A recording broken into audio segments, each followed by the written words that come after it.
আপনি কি কখনো ভেবে দেখেছেন মৃত্যুর শেষ মুহূর্তে যখন কণ্ঠ কাঁপবে, শরীর নিস্তেজ হয়ে যাবে, ঠিক তখন কি আমরা কালিমা পড়তে পারব, নাকি জিহ্বা আটকে যাবে?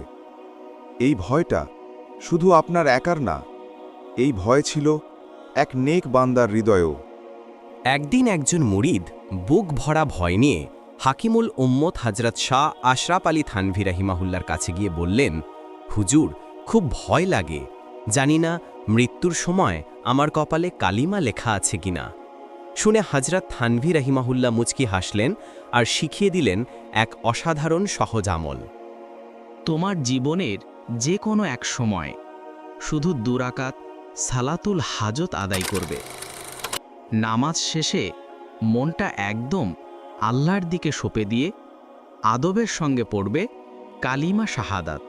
এরপর চোখের পানি ফেলতে ফেলতে আল্লাহর দরবারে বলবে, হে আমার রব, এই কালিমা আমি আপনার কাছে আমানত রেখে দিলাম।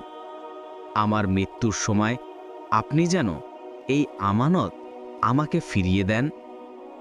এরপর হজরত থানভী রাহিমাহুল্লাহ বললেন, মনে রেখো, আল্লাহ তাআলার চেয়ে উত্তম আমানত রক্ষাকারী আর কেউ নেই। তিনি কখনো আমানতের খেয়ানত করেন না। তুমি নিশ্চয়ই সময় মতো তোমার আমানত ফিরে পাবে, ইনশাআল্লাহ। প্রিয় ভাই ও বোনেরা, আমরা তো কত কিছু ব্যাংকে আমানত রাখি, কিন্তু কখনো কি ভেবেছি আমাদের শেষ সম্বল, আমাদের শেষ আশ্রয় কালিমাকেই আল্লাহর কাছে আমানত রাখব? আজ যদি আমরা সচেতন হই, তাহলে ইনশাআল্লাহ শেষ মুহূর্তে আমাদের জিহ্বাও সচেতন থাকবে। আজই সিদ্ধান্ত নিন এই সহজ আমলটি আদায় করবেন। হয়তো এটাই হবে আপনার জীবনের সবচেয়ে গুরুত্বপূর্ণ আমল।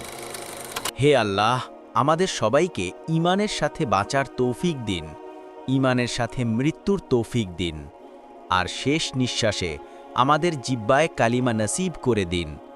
আমিন ইয়া রব্বাল আলামিন।